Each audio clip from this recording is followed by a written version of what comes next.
on Mondays, you know how we do it. It's our SME segment. On the show this morning, we have Sandra Chukwudozie. She is the CEO of Salpha Energy on a mission to deepen access to affordable solar solutions in Nigeria's poorest communities.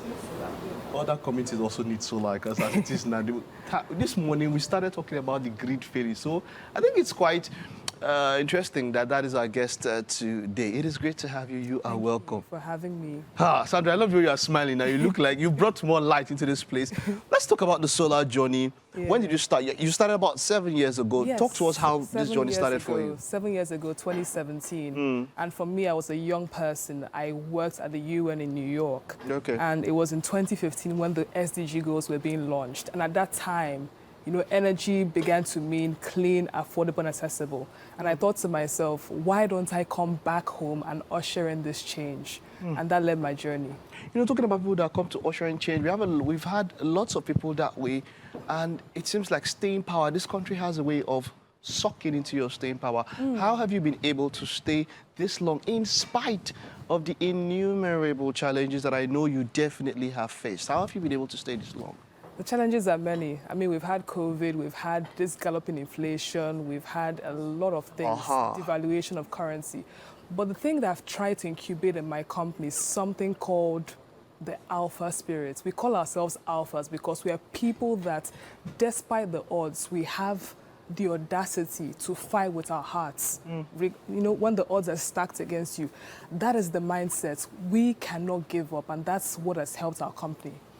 And you see, doing this, Africa is you would say we are heliocentric, as it were. The solar, the sun really shines down on Africa, but we've not been able to take advantage of that. Yes. You know, the prices are quite too high when you talk about solar. I mean, something that would go for, say, 800,000 or something to someone, and I wanted to get it, so that was going for almost 2 million now, and all of that. How have you been able, and then you say you are supplying to the poorest communities, how have you been able to, in quotes, bridge that gap when it comes to inflation, like you said, devaluation of currency, and then these things are sourced, they're not sourced locally. Most of the components that we need to create solar are not sourced locally. How are you able to bridge that divide and try to make it available to the poorest communities? So let's look at it this way, right?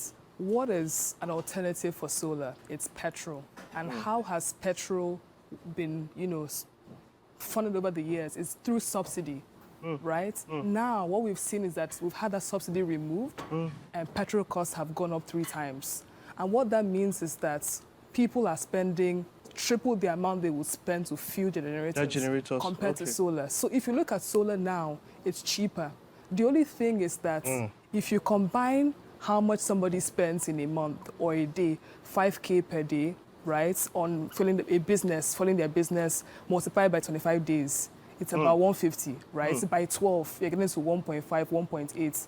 And a solar system that will power you in that sense goes for about 1.5 million naira. So, but that's where the challenge is now. That money as a whole, people don't have it. Exactly. And so it comes into plans now. Do you have it? Do you have such a plan? So what we do is that we work with financiers who actually help all our customers get banked. The challenge that we see is that most people in Nigeria, the poor people, don't have collaterals to be able to ensure that they can buy these products through financing. So we work with lenders, banks that can target these people and bank them, and then really then begin to finance them. And you can find them in, you know, the local women association, the teachers associations, things like that. And they don't need collateral. So because these banks understand how these people trade, they go to their unions, they collect money from them weekly. Some of them do a job. So it's really understanding how these customers think.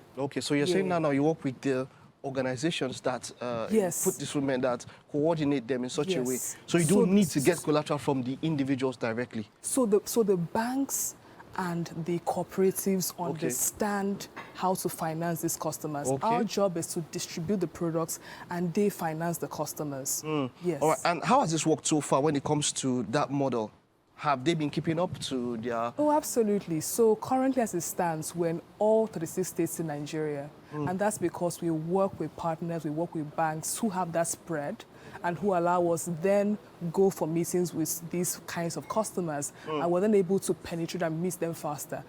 And that's why it's important to work with partners, because if we did it on our own, it would have been a lot tricky to finance them, to find them, to educate them. Because we're coming as a team, people are then being able to understand that, oh, I mean, if someone can sell this product and say, you know, I've used this before, it works for me, it can work for you as well. So that's how we've been able to really package it. Apart from these organizations and these cooperatives and all of that, for average people, average folks, maybe salary earners who want to access what you do, you know, your plans and all of that, do they need collateral?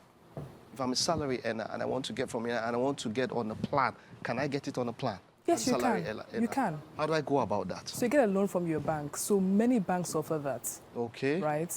Many banks. You get a loan from the bank and then you repay to the bank. Exactly. Okay, it's not like I can have a direct plan with you where I can repay you and all of that. And so... Yes, so the bank will handle that. The bank will handle that. Yes. Wow. And moving forward so far, when you project, how do you see the business in the next 5, 10 years, your future projections? So solar now is providing power to millions of people. And as my company, we've looked at the value chain. We need to localize that value chain.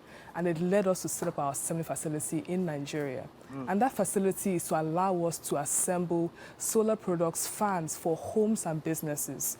But then we're looking not just at the products that we assemble, but at the people who are at the forefront. We're looking at women who, traditionally speaking, will be overlooked in certain roles that are technical and engineering. So our goal is to ensure that we train and incubate and mentor the talent of Nigeria and Africa to ensure that we domesticate research in our country. We also ensure after sales of these products, because we have millions of products being churned out. How can we ensure that these products can last and give that promise of, I've put in so much money into purchasing it, I can repair it, I can maintain it. And that's what we are looking at when we look, you know, years ahead. Apart from that as well, also going deeper and distributing. In rural areas in Nigeria, we don't have access to energy. It's a shame. And it's something that solar can provide, because solar is very decentralized. It's portable. You can move it anywhere, into any location, compared to you having to wait for the national grid to come into that location. So distribution, assembly, and all that. All right. We are here wishing you the best. And just keep doing what you're doing. We need more of solar energy all around. And hopefully it's more accessible to everyone. Thank you. Thank you very much.